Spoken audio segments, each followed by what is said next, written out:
Me encuentro aquí con una invitada supremamente especial. Ella es Rosa Elena Gutiérrez González, hace parte de la comunidad indígena Membera y está aquí para contar su historia. ¿Cómo estás, Rosa? Bienvenida a Qué Real Podcast. Muy bien, muchas gracias. Estoy aquí supremamente contenta porque sé que esta historia va a tocar a muchos televidentes. Y bueno, cuéntanos un poquito de ti, quién eres tú. Pues, como usted acaba de decir, yo soy de la comunidad Armatarroa, que queda a mediación de Andes y Jardín. Y ya llevo 4 meses que estoy acá en Medellín trabajando en una corporación que es de una oración. Tengo 5 hijos. ¿Y a qué te dedicas en la corporación? Soy manipuladora de alimentos. Ok, súper. Sí. ¿Y ya estás trabajando hace poco o ya vienes trabajando desde hace mucho?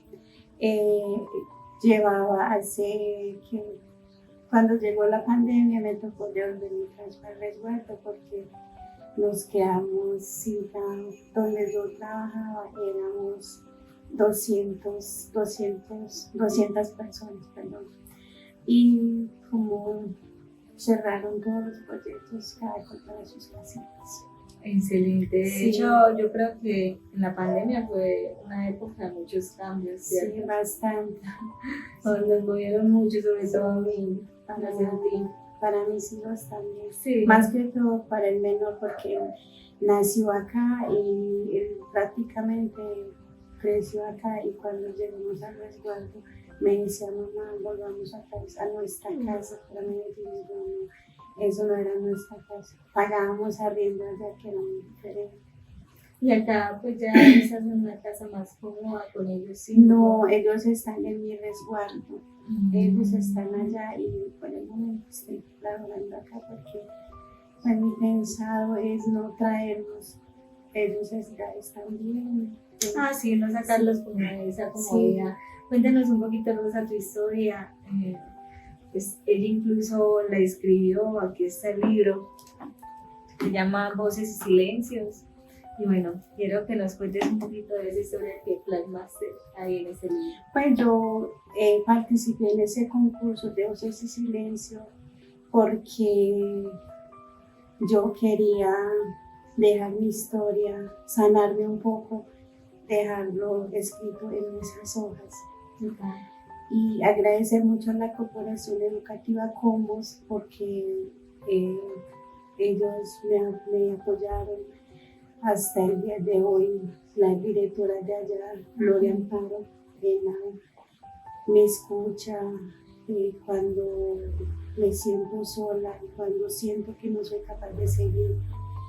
A pesar que no comunicamos así todos los días, me escuchan y siento ese alivio en mi alma. Y agradecerle mucho a ella y a muchas personas que han pasado por mi vida, muchos ángeles. Y en esas personas llegó César hace 18 años a mi vida, César Gómez. Y cuando llegó César tenía mis 2 hijos mayores. Y cuando sentí que la vida no tenía sentido, él me enseñó que la vida es muy bonita, que seguir luchando. Cuéntanos cómo empezó todo. ¿Cómo empezaron esas quizás tragedias que hicieron del camino un poquito más turbio y quizás más doloroso? Sí, trajeron más dolor a tu vida. Sí, a mí cuando yo tenía 7 años, pues por los golpes de papá, los insultos, mamá se fue de la casa. Y eso, pues para mí, me marcó mucho. Porque yo crecí carente del afecto de mi mamá, el amor de mi mamá. Pues yo sé que ella nos quiere a su modo. Y somos 5 hermanos, 6 hermanos, 7 con la otra niña. Y cuando mamá se fue, a mí me tocó pues cuidar a mis hermanos. ¿Tomaste el rol de madre? Sí, y en esa época pues yo era una niña de 7 años Y cuando mamá se fue, papá me dijo, usted tiene que cocinar, lavar, cuidar de sus hermanos. Y yo me quedé como con ese signo de interrogación, porque, y yo dentro de mí decía, pero ¿por qué a mí? Si yo no sé ni cocinar. Y para cuidar, yo soy la segunda de los hermanos mayores, Tú eres la única niña. la única mujer en esa época.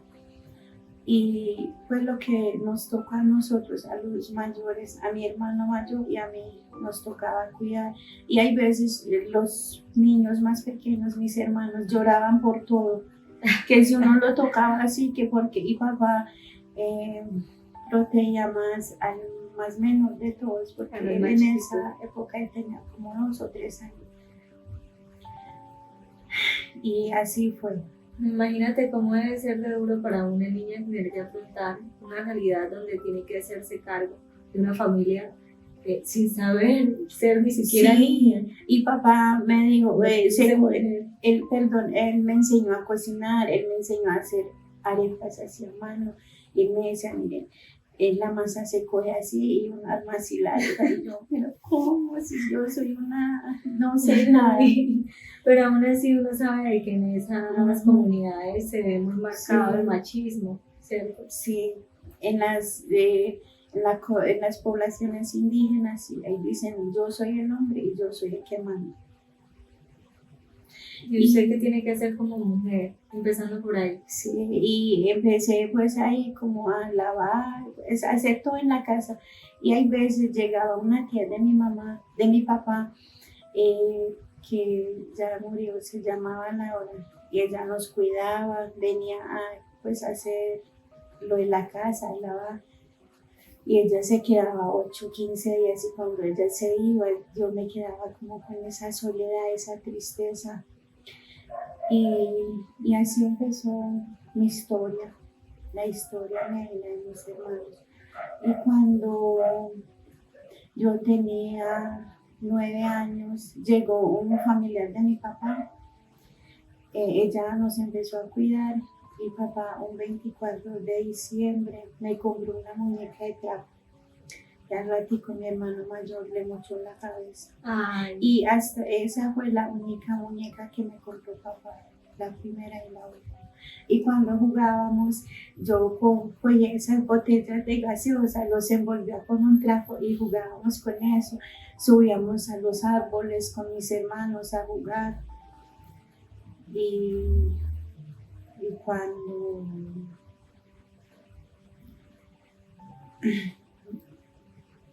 ella, mamá iba, volvía, iba y volvía. Pero vivían en la comunidad, Sí, desde siempre se ha vivido en esa comunidad. Ella me dices que se iba y volvía, pero ¿continuaba teniendo una relación con tu padre? Sí, papá le decía, no, yo voy a cambiar, yo ya no le pego, yo voy a cambiar. Ella se iba porque Sí, papá la es que maltrataba. papá cuando llegaba borracho nos dejaba amanecer debajo de un árbol en la cafetera, y ya al otro día decía, vengan. Y uno que pensaba, ay, pero papá dice que nos quiere. Pero ¿cuál es el amor de él? Ese amor llegó acompañado de golpes, de insultos, nos echaba de la casa. Y cuando yo cumplí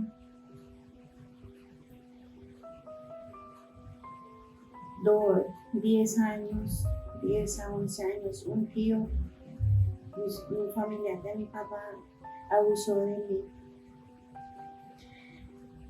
Y yo no le conté a nadie, porque obvio que nadie me iba a creer, iba a decir que eso era un invento. Y como en esa época no nos enseñaban el autocuidado, que uno se tiene que cuidarse, que si un hombre le tocase la pierna o que le pasa la mano por acá, es porque es intento de violación, uno no sabía nada de esas cosas. Y me quedé callada, pero yo por dentro odiaba a ese señor. Odiaba. Y cuando llegó una noticia que a él lo habían matado en un pueblo por allá por Obando Valle, yo sentí ese alivio tan grande y dije, ay, ya ese señor nunca me va a volver a tocar. ¿Y lo hizo una sola vez o fueron repetidas veces? Repetidas veces. Es que con razón. Y después yo tenía que 15 años a 14, me enamoré de un joven y yo no sabía que era el amor. Me enamoré de él y él empezó a sonsacarme. Cuando papá era de un carácter muy fuerte y el papá me decía que yo no servía para nada, que era un destorbo ahí. Hacías solo el hogar y aún Sí, así no servías para nada. Sí, y papá decía eso cuando llegó ese joven y yo empecé a charlar con él como a escondidas. Y llegó una tarde a pedirle permiso a mi papá para que yo... ¿Fueron a una fiesta? Sí, salimos y papá dijo que sí.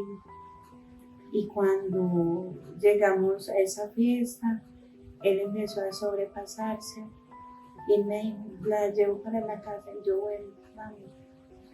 Cuando íbamos como llegando a la casa, él y un amigo de él abusaron de mí. Pues si yo supiera en esa época que hay tantas leyes y cuando... Pero esas comunidades pues son constituidas por las leyes normales o son otras leyes que lo rigen a ustedes. La ley de nosotros, pero cuando es violación, asesinato, maltrato intrafamiliar, sí hay cárcel. Sí, cárcel. Sí, ahora sí. ¿Y qué pasa? Porque pues yo siento de que precisamente como son leyes que están guardadas por hombres y que es un círculo machista donde la mujer siempre es victimizada, ¿sí se cumplen esas leyes? Bueno, yo... Porque a pesar de que estaba chiquita, o sea, por el desconocimiento, pero también puede que hayas hecho algo y no hubiera tampoco pasado nada. ¿Tú qué crees? Pues yo no sé qué iba a pasar en esa época, porque en el resguardo han llegado a pasar violaciones de papás hacia las hijas y hay algunas familias que tapan eso es como una cortina de humo, que aquí no pasó nada, que eso es puro chisme de la gente, habladuría. Y ese día quedé muy marcada. Para mí ya el amor no existía. Si llegaba a estar con alguien era por pasatiempo y así. En ese tipo de comunidades ustedes deben casarse desde temprano o todavía pueden ser como libres para escoger parejas. Son libres para escoger. Sí, libres. Okay. Y así ahí sí yo sentí los insultos de mi papá hacia mí, que yo unos insultos muy feos. Y él decía, usted, no, porque yo sé que mucha gente, niños y muchas personas van a mirar esta reflexión de vida. No quiero decir esas palabras que decía mi papá. Pero eran palabras contundentes. Sí, cualquier niño, muy pesadas. Claro, a cualquier persona o a cualquier niño, pues no vuelve nada. Cualquier persona, incluso siendo adulta, vuelve nada ese tipo de comentarios. Y papá me insultaba y en eso cuando yo cumplí los 17 años, llegó un joven de otro resguardo y él empezó a hablarme bonito, pero yo no lo quería y empecé a pensar, yo mejor me voy a ir con este muchacho. Como escape. Sí, para salirme de ese círculo quizás. Sí, para salirme de ese círculo, a ver si pues viviendo con él iba a ser mejor, no iba a haber tantos insultos, humillaciones, golpes. Y sí, me fui a vivir con él para Segovia. Pero a mí me dolía porque mi hermana tenía 7 años, la niña de la casa, y mi otro hermanito 14, y los otros iban así seguidos.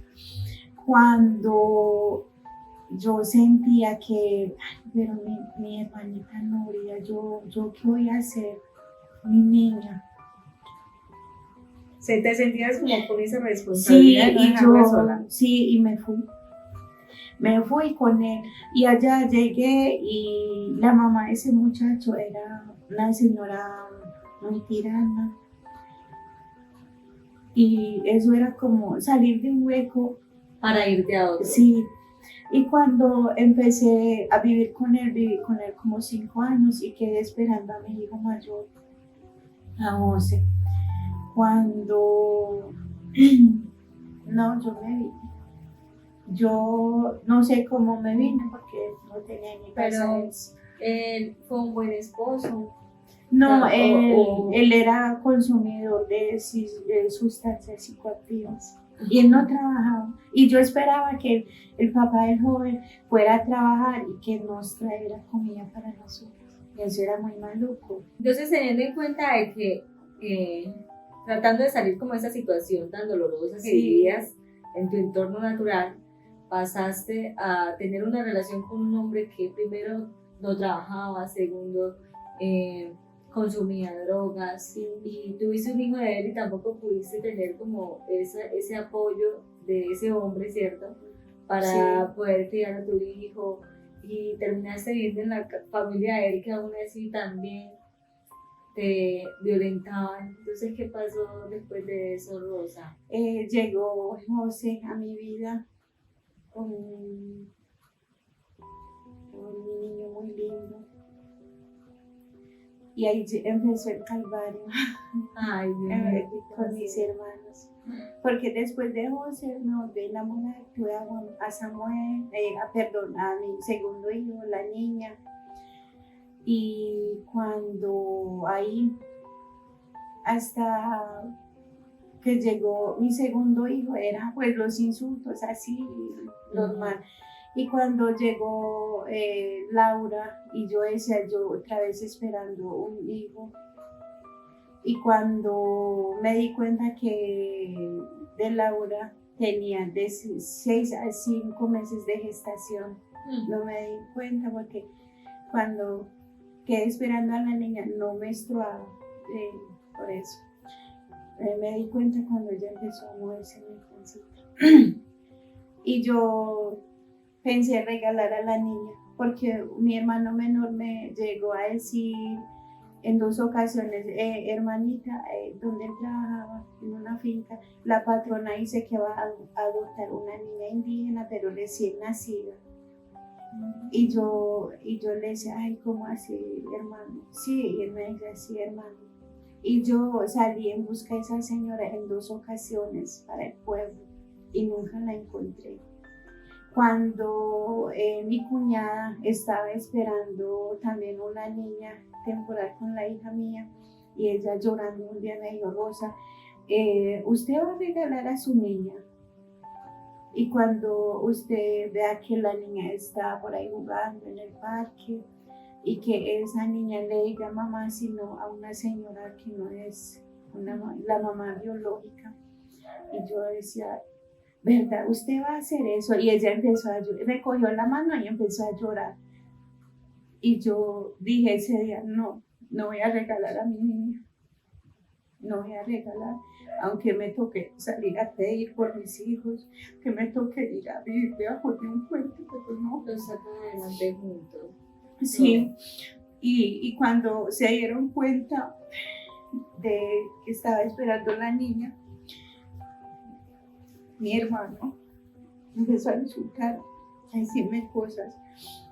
Y ya papá sí había dejado de insultarme, de decirme cosas. Y ese día papá... Ya era aceptado también que tuvieras un hijo. Y papá me dijo, no, pero hijo, no trate mal a su hermana, que ella verá si se va a llenar de hijos, que se llene, y ella es la que va a sufrir para levantar a esos hijos. Pero no la trate mal. Y mi hermano empezó a insultarme, a decirme un poco de cosas. Y Y ahí seguía en esa casa. Porque yo decía, ay, y cuando ellos me decían que yo era una arrimada, una mantenida, y yo decía, ay, yo tenía esa mentalidad, yo para dónde voy a ir, yo qué voy a hacer con 3 hijos, Ya ahí tenía 3, sí. y yo qué voy a hacer, yo solamente agachaba la cabeza, lloraba, porque tenía esa mentalidad que yo no, y como me decían que yo no servía para nada, tenía esa mentalidad. Cuando nació la niña, el parto fue muy complicado, fue en la casa. Ese día morí y volví a vivir porque el parto se complicó. Llegó una partera a ayudarme, una partera como de 80 años. Las que son pesas Sí, para eso. y la partera dijo, no, el bebé viene sentado, o sentado, no sé si es una niña o un niño, pero viene sentado. Yo no sé qué va a pasar acá.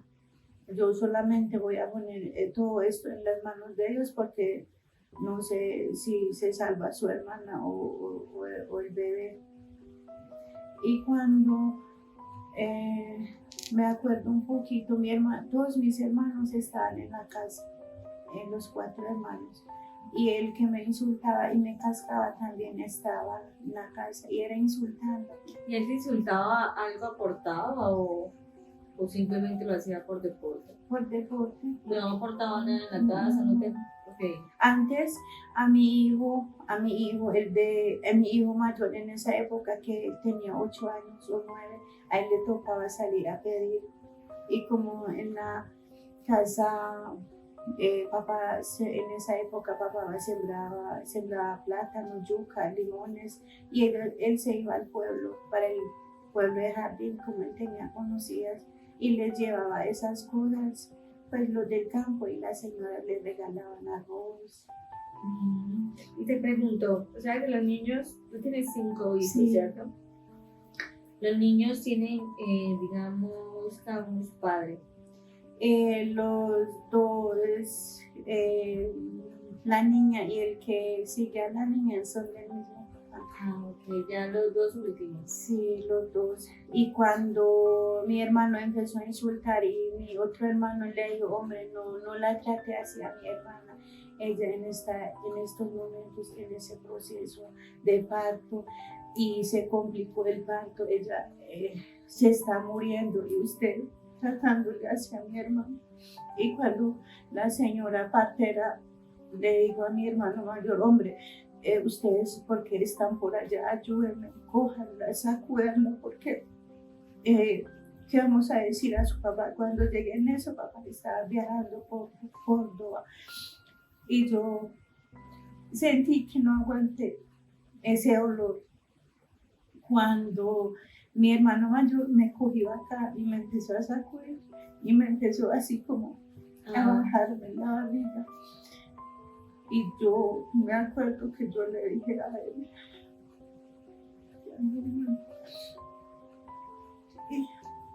yo le pedí perdóneme, yo creo que no aguanto este olor.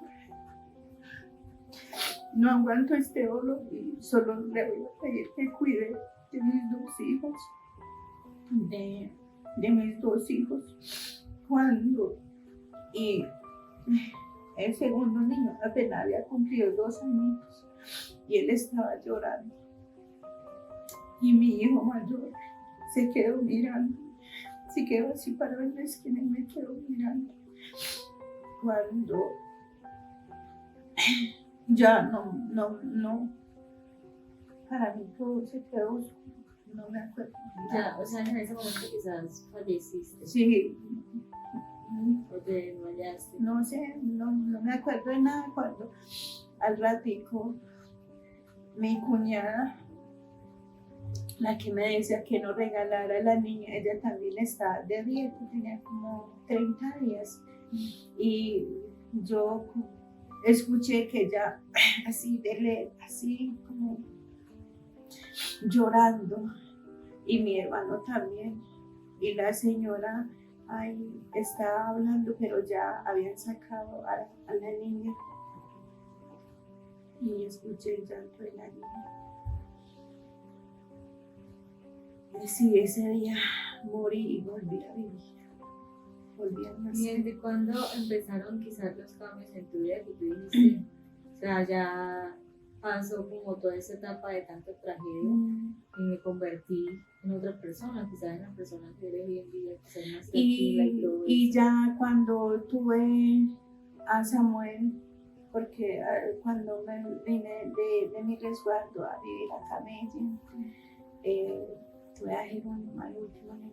Y cuando quedé esperando al cuarto hijo, el que siempre nos cascaba, pegaba mucho a mi hijo, le decía cosas, me cascaba a mí, esperando a Samuel ya a tener a mi hijo. Y yo dejaba que él torturara a mis dos hijos mayores y yo no decía nada, porque si yo hablaba decían, usted no tiene voz ni voto en esta casa porque usted es una mantenida, una arrimada con 4 hijos, una arrimada con 4 hijos. Y yo llegué a Medellín en el 2011 o 12 creo. Llegué acompañando a mi papá para una cirugía y me quedé acá. Mi cuarto hijo llegó con desnutrición alta y nos quedamos acá en Medellín pasando muchas dificultades, hambre, de todo. Cuando llegué allá y yo veía que las señoras de punto de atención de la EPS indígena vivían muy ocupadas y yo empecé a colaborar a ellas, a pedir citas, a acompañar a los pacientes. Y en esa época la administradora de la casa de paso iba a salir a vacaciones y no había quien la reemplazara. Y la muchacha de atención al comunero me dijo, Rosa, ¿usted es capaz de cubrir estos 10 días a la compañera? Y yo no soy capaz porque acá algo dentro de mí me decía, usted no es capaz, usted no es capaz. Como me quedé con esa mentalidad que yo no era capaz de alzar la mirada, de decir yo puedo, yo soy capaz, ¿no? Y cuando esa muchacha me dijo, no, usted sí es capaz, que no importa que no tenga ningún estudio, que haya estudiado hasta quinto, pero vamos a mandar la hoja de vida para Popayán a la sede principal. Y la que miró dijo, sí, ella puede reemplazar a la compañera por 10 días, reemplacé a la compañera y ya me fui otra vez para el resguardo. Cuando me volvieron a llamar, ahí sí me trabajé con ellos 3 años. O sea, que empezaste a sentirte útil. Sí, a sentirme útil, pero a sentirme útil, pero siempre tenía esa mentalidad que no era capaz y siempre eran los insultos, las humillaciones. ¿También la recibías donde trabajabas? No, de mis hermanos, como me quedé sino 10 días en la EPS y retorné otra vez a mi casa. Ahí era igual, ese círculo vicioso, la rutina de todos los días. Y cuando mi hermano llegaba borracho, yo solamente decía, Dios mío, porque no me escucha, ya, ya como que Diosito se quedó sordo por las súplicas que yo hago.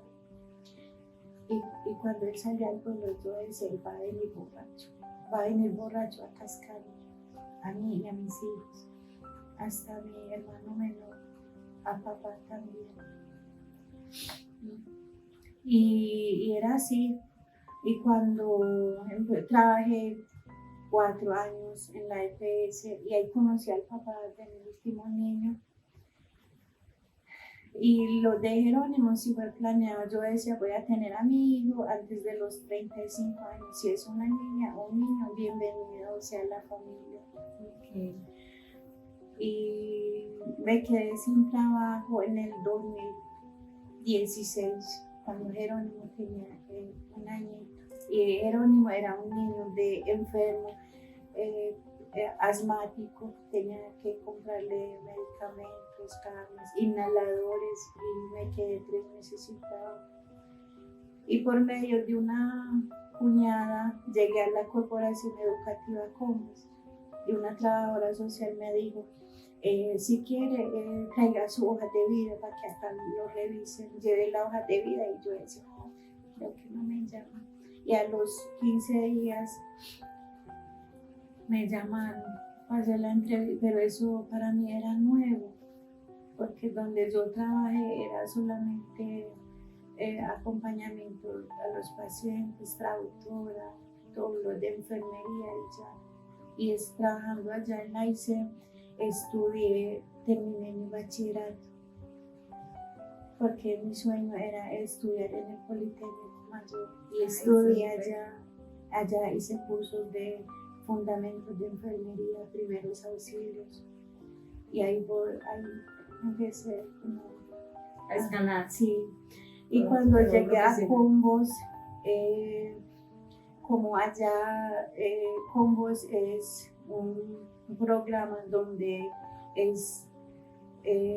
están por los derechos de las mujeres, niñas y niños. Ahí vi otra mentalidad. Ahí encontraste quizás esa ayuda sí, que necesitabas para sí, continuar. Allá tenía la ayuda del equipo psicosocial, que era mi jefe, Gloria Amparo, y ahí sí pude enderezar la espalda.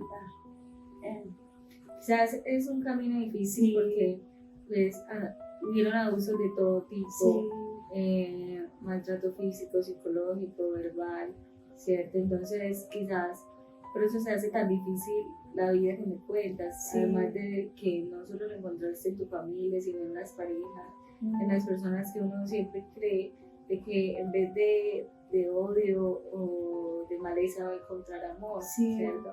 O ese acompañamiento. Exacto, ese acompañamiento que uno necesita, sí, en todo su ser, ¿cierto? Entonces, la verdad me conmueve mucho todo lo que me estás contando. Ella incluso me comentó de que escribió como esa parte de su historia en un libro que es que incluso creo que se los había mostrado. Y bueno, a mí me llamó mucho la atención, ¿ya? La idea es que ustedes también puedan como participar en estos espacios para que conozcan otras realidades, para que vean de que no todo el tiempo es sufrimiento, también Dios manda ángeles y manda luz para que nuestra vida cambie. Quiero que le des como ese mensaje de cuál ha sido tu reflexión hasta el momento, qué crees que ha cambiado en tu vida significativamente, ya para irnos despidiendo. Muchas cosas para cambio para mí, porque todos los días es un aprendizaje en la vida y poco a poco hay que ir sanando las heridas. Y yo pues compuse en este programa de Voces y Silencios con la ayuda de la Corporación Educativa Combos, de Gloria Amparo, y yo pues no era por el premio, yo quería dejar eso acá escrito para que muchas mujeres puedan ver y decir, yo soy capaz, yo puedo, a pesar de muchas dificultades, muchos obstáculos, que hay veces uno siente que no es capaz de seguir luchando, de seguir viviendo.